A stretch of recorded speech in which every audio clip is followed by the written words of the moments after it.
ফেব্রুয়ারি প্রথমার্ধে জাতীয় নির্বাচন, 2 মাসে আগে তফসিল ঘোষণা, জানালেন সিসি। দ্রুত প্রধান উপদেষ্টার চিঠি পাওয়ার প্রত্যাশা। নির্বাচন ছাড়া কোনো কিছুতে বিশ্বাস করে না বিএনপি, ভোটের পরিবেশ তৈরি হয়নি বলছে জামায়াত। ফেব্রুয়ারিতে নির্বাচনে আপত্তি নেই এনসিপির। জুলাই আন্দোলনের প্রথম শহীদ আবু সাইদ হত্যার বিচার শুরু, গণহত্যা মামলায় শেখ হাসিনার বিরুদ্ধে তৃতীয় দিনের মতো সাক্ষ্য গ্রহণ। নোয়াখালীতে ওমান ফেরত প্রবাসীকে আনতে গিয়ে নিয়ন্ত্রণ হারিয়ে মাইক্রোবাস খালে, প্রাণ গেল একই পরিবারের 7 জন।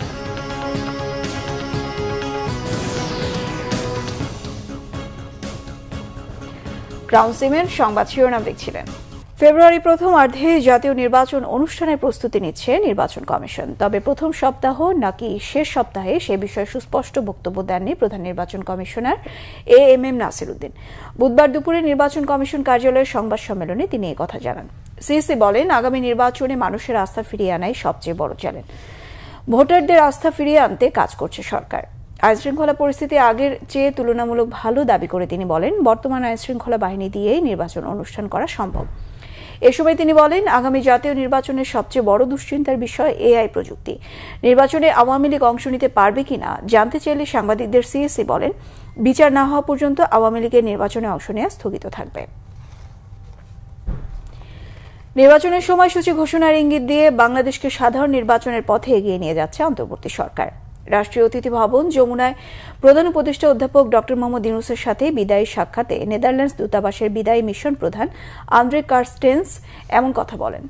জুলাইয়ের সরকার পতনের পর একটি ক্রান্তিকালীন বাংলাদেশকে পরিচালিত করার ক্ষেত্রে ডক্টর ইউনূসের নেতৃত্বে প্রশংসা করেন কার্স্টেন্স। তিনি গণতান্ত্রিক সংস্কার এবং জাতীয় ঐক্য প্রতিষ্ঠায় ইউনূসের প্রচেষ্টার কথা উল্লেখ করে বলেন, মানুষ আপনাকে মনে রাখবে। নেদারল্যান্ডস দূতাবাসের বিদায়ী মিশন প্রধান জুলাই ঘোষণাপত্রের প্রশংসা করেন। এটিকে জুলাইয়ের গণ অভ্যুত্থানের আকাঙ্ক্ষার সাথে জাতির ঐতিহাসিক প্রেক্ষাপটের সেতু সংযোগ করার ক্ষেত্রে একটি গুরুত্বপূর্ণ পদক্ষেপ হিসেবে উল্লেখ করেন তিনি। সৌজন্য সাক্ষাতে চলমান রোহিঙ্গা সংকট এবং সেপ্টেম্বরে অনুষ্ঠিতব্য এ বিষয়ে আন্তর্জাতিক সম্মেলন নিয়ে আলোচনা করেন। ফেব্রুয়ারিতে নির্বাচনের সময় ঘোষণাকে স্বাগত জানিয়েছে বিএনপি। চেয়ারপারসনের গুলশানের রাজনৈতিক কার্যালয়ে সংবাদ সম্মেলনে বিএনপি মহাসচিব মির্জা ফখরুল ইসলাম আলমগীর এসব কথা বলেন। বিএনপি মহাসচিব বলেন, তার দলের উদ্দেশ্য হচ্ছে একটি নির্বাচনের মধ্য দিয়ে গণতান্ত্রিক ব্যবস্থাতে যাওয়া। বিএনপি নির্বাচন ছাড়া অন্য কিছুতে বিশ্বাস করে না বলে মন্তব্য তার। বলেন, গোটা জাতি মনে করে অতি দ্রুত একটি নির্বাচন একমাত্র পথ, যা দিয়ে বর্তমান রাজনৈতিক সংকট থেকে উত্তরণ করে গণতন্ত্রের দিকে যাত্রা হবে। মির্জা ফখরুল আরও বলেন, যারা হতাশ হয়েছে তারা সারা জীবন হতাশ থাকে। তার আশায় একটি পজিটিভ দৃষ্টিভঙ্গি এই জাতীয় এবং গণতান্ত্রিক উত্তরণের পথকে পরিষ্কার করবে। বর্তমান আইনশৃঙ্খলা পরিস্থিতিতেও সুষ্ঠু নির্বাচন সম্ভব বলে মন্তব্য করেন বিএনপি মহাসচিব। দর্শক, এই মুহূর্তে নয়াপল্টনে বিএনপির বিজয় র্যালির কর্মসূচিতে বক্তব্য রাখছেন দলের কেন্দ্রীয় নেতারা। সরাসরি চলে যাচ্ছে সেখানে।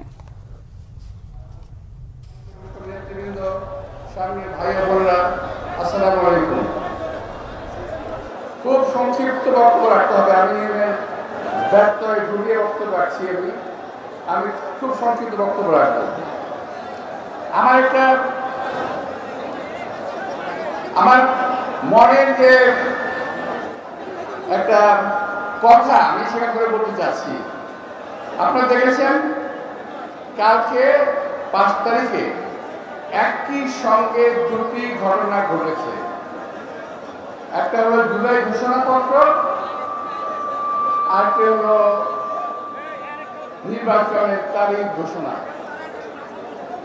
দুটোই বিএনপির জন্য, এই দেশবাসীর জন্য অত্যন্ত আনন্দের একটি সংবাদ।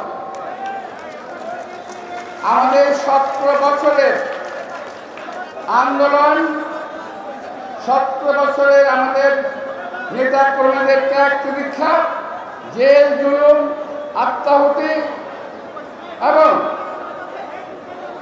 সকল কিছুর বিনিময়ে এই অর্জন সাধিত হয়েছে।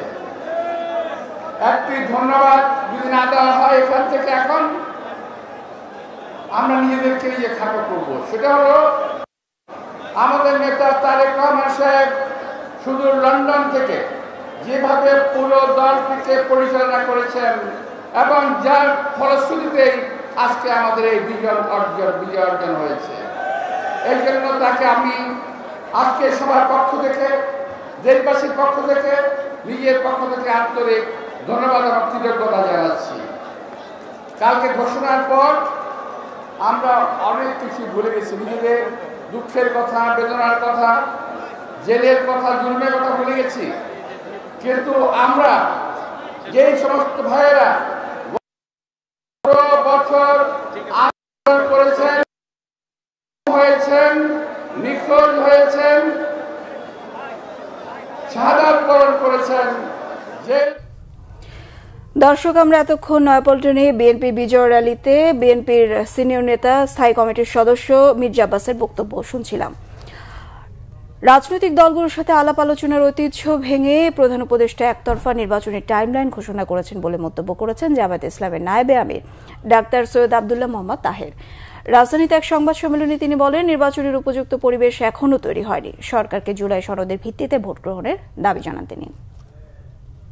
নির্বাচনের যে তারিখ ঘোষণা হয়েছে, এটা আমাদের আমিরে জামাতের যে টাইমলাইন বলেছিল সেটাকে এটা স্যাটিসফাই করে এবং আমরা এই নির্বাচনকে ইতিবাচকভাবে দেখি। কিন্তু নির্বাচনের আগে আমরা যে কয়েকটি দাবি দিয়েছি, এই দাবিগুলো পূরণ হওয়া অপরিহার্য। আমরা মনে করি পিআর পদ্ধতিটাই হচ্ছে বাংলাদেশের সুষ্ঠু নির্বাচনের জন্য একটা মাইল ফলক হতে পারে। তার প্রথম যুক্তিটা হচ্ছে 54 বছরের ট্রেডিশনাল পদ্ধতির যে নির্বাচন, এই নির্বাচন তো আমরা সুষ্ঠু হইতে দেখি নেই। এই জন্য প্রধান উপদেষ্টা ঘোষিত টাইমলাইন অনুযায়ী অবাধ, সুষ্ঠু, নিরপেক্ষ ও গ্রহণযোগ্য নির্বাচন করার জন্যই জুলাই সনদের ভিত্তিতে আগামী নির্বাচনের ব্যবস্থা গ্রহণ করতে হবে। ফেব্রুয়ারিতে নির্বাচনে এনসিপির কোনো আপত্তি নেই, তবে তার আগে গণহত্যাকারীদের বিচার, দৃশ্যমান ও সংস্কার নিশ্চিত করার দাবি দলটির। ব্রিফিংয়ে একথা বলেছেন এনসিপির সদস্য সচিব আক্তার হোসেন।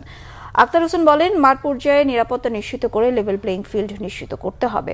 এছাড়া জুলাই ঘোষণাপত্রে জুলাই যোদ্ধাদের প্রকৃত সংখ্যা নির্ধারণে সরকার ব্যর্থ হয়েছে বলেও অভিযোগ তার। বলেন, গত 16 বছর ধরে বাংলাদেশের মানুষ যে আকাঙ্ক্ষা রেখেছিল জুলাই ঘোষণাপত্রে তার অনেক কিছু অপূর্ণ রয়েছে। পিলখানা হত্যাকাণ্ড সহ যে বিষয়গুলো মানুষের জীবনে ছাপ রেখে গেছে, সে বিষয়গুলো এই ঘোষণাপত্রে থাকতে পারত বলে মন্তব্য করেন আক্তার হোসেন। জুলাই ঘোষণাপত্র নতুন সংবিধানে অন্তর্ভুক্ত করার দাবিও জানান তিনি। জুলাই অভ্যুত্থানের প্রথম শহীদ আবু সাইদ হত্যা মামলায় 30 আসামির অভিযোগ গঠনের মধ্য দিয়ে বিচার শুরু হয়েছে। 27 আগস্ট সাক্ষ্য গ্রহণের দিন নির্ধারণ করেছে আন্তর্জাতিক অপরাধ ট্রাইব্যুনাল 2। এছাড়া শেখ হাসিনা ও আসাদুজ্জামান কামালের বিরুদ্ধে অপর মামলায় তৃতীয় দিনের সাক্ষ্য গ্রহণ শেষ হয়েছে। বুধবার বিচারপতি নজরুল ইসলাম চৌধুরী নেতৃত্বাধীন 3 সদস্যের ট্রাইব্যুনাল সকল আসামির অব্যাহতির আবেদন খারিজ করে অভিযোগ গঠন করেন। আদালতে হাজির করা 6 আসামিকে অভিযোগ পড়ে শোনান। আবু সাইদকে গুলির দায়ে গ্রেফতার বরখাস্ত পুলিশ আসামি আমির হোসেন, সুজন চন্দ্র রায় সহ 6 আসামি নিজেদের নির্দোষ দাবি করেন। এরপর আদালত 27 আগস্ট সাক্ষ্য গ্রহণের দিন নির্ধারণ করেন। এছাড়া পলাতক শেখ হাসিনা ও আসাদুজ্জামান কামালের বিরুদ্ধে তৃতীয় দিনের মতো সাক্ষ্য গ্রহণ শেষ হয়েছে। রংপুর বেগম রোকেয়া বিশ্ববিদ্যালয়ের এক শিক্ষার্থী 16 জুলাই আবু সাইদকে গুলি করা প্রত্যক্ষদর্শী আদালতে সাক্ষ্য দিয়েছেন। আদালত 40 মিনিটের জন্য মুলতবির পর পুনরায় সাক্ষ্য গ্রহণ শুরু হয়। আজ একজন সাংবাদিকও এই মামলায় সাক্ষী দিয়েছেন। এর আগে 3 ও 4 আগস্ট শেখ হাসিনার বিরুদ্ধে 3 জনের সাক্ষ্য জেরা সম্পন্ন হয়। নোয়াখালীর বেগমগঞ্জে যাত্রীবাহী মাইক্রোবাস নিয়ন্ত্রণ হারিয়ে খালে পড়ে শিশু ও নারী সহ একই পরিবারের 7 জন নিহত হয়েছে। ভোর 5:40 উপজেলার চন্দ্রগঞ্জ পূর্ব বাজারে ঘটনা ঘটে। পুলিশ জানান, মাইক্রোবাসটি ঢাকার শাহজালাল আন্তর্জাতিক বিমানবন্দর থেকে 14 জন যাত্রী নিয়ে নোয়াখালীর উদ্দেশ্যে রওনা দেয়। চন্দ্রগঞ্জ পূর্ব বাজারে পৌঁছলে মাইক্রোবাসটি নিয়ন্ত্রণ হারিয়ে পাশের খালে পড়ে যায়। এতে ঘটনাস্থলে 3 শিশু ও নারী সহ 7 জন নিহত হন। পরে ফায়ার স্টেশনের একটি ইউনিট ঘটনাস্থলে পৌঁছে লাশগুলো উদ্ধার করে। এদিকে চট্টগ্রামে বিজিসি ট্রাস্ট বিশ্ববিদ্যালয়ের বাসের সঙ্গে হানিফ পরিবহনের মুখোমুখি সংঘর্ষ হয়। এতে আহত 15 জনকে হাসপাতালে ভর্তি করা হয়েছে। এই ছিল এখনকার মতো। পরের সংবাদ সন্ধ্যা 6টায় 5টায় রয়েছে নিউজ টপ 10 দেখার আমন্ত্রণ রইল। সঙ্গে থাকায় ধন্যবাদ সবাইকে।